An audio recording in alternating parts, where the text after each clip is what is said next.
Hi guys, welcome back to Chasing Cases with Maddie, of course. This week's episode is an insane one. I know I say that a lot, but this one is truly insane.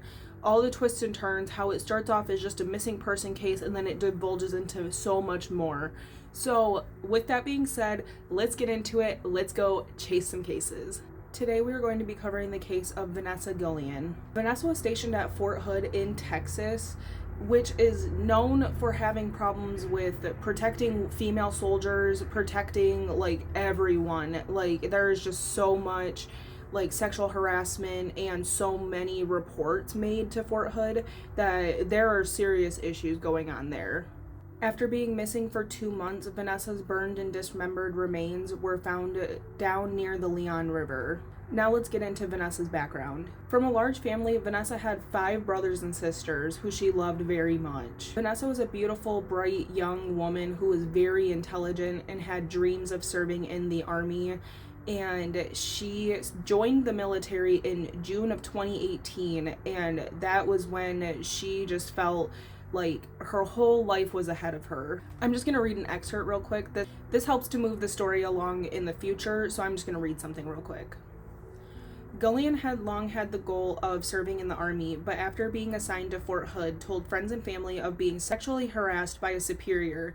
She did not report it officially for fear of retaliation, as such reports were supposed to go through the chain of command. On June 30th, 2020, Vanessa's dismembered remains were officially discovered about 30 miles from the Fort Hood base. The discovery was made by private contractors installing a fence along the river. Now let's get into the investigation. Vanessa was last seen around 1 p.m. on April 22nd.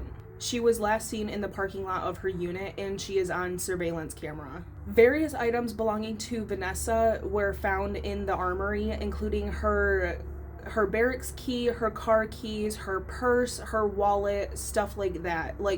Things that you would not leave behind in today's day and age. Before she went missing, Vanessa had told her family about the sexual harassment she had been facing at work.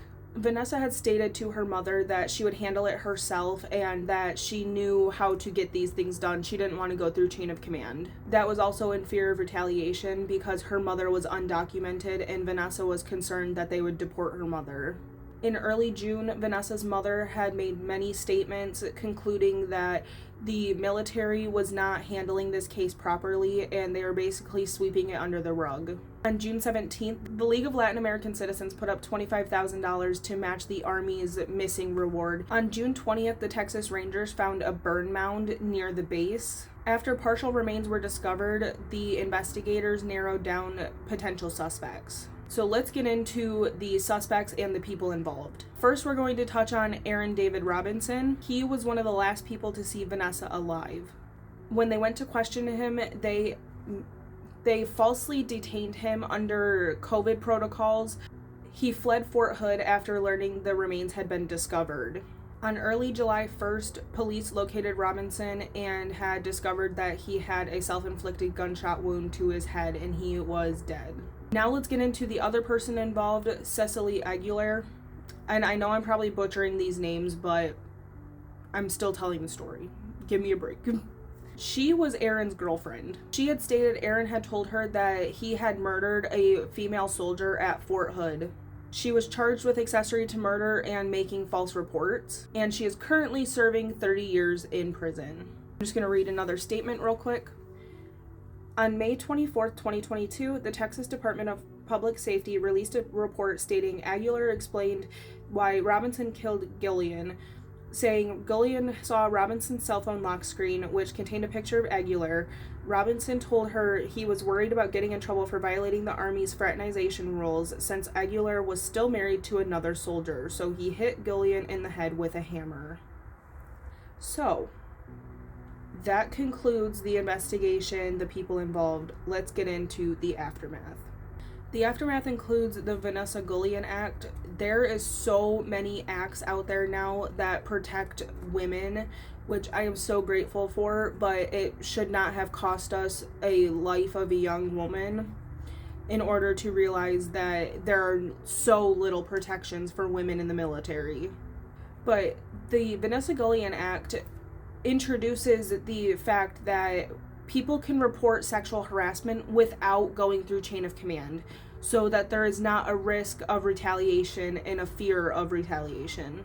The I Am Vanessa Guillén Act helps to protect soldiers who make a report, that you will be able to keep your job, you won't be up on the chopping block, as people say, which that helps tremendously.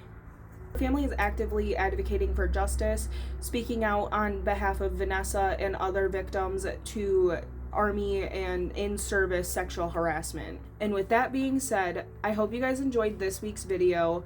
I'm sending all my love to the Guillén family. Like, this story is just insane. I couldn't imagine sending your daughter off to the military to build her future and to build a beautiful life for herself, and that life is just taken from her for pretty much unknown reasons, because the guy who did it killed himself. So, with that being said, I hope you guys enjoyed this week's video. I know it was a hard one, but thank you for sticking around and watching it. I really appreciate it. So, I'll see you guys next week for a vlog, and then a week after that for Chasing Cases. So, with that being said, I love you guys. I'll see you guys next time.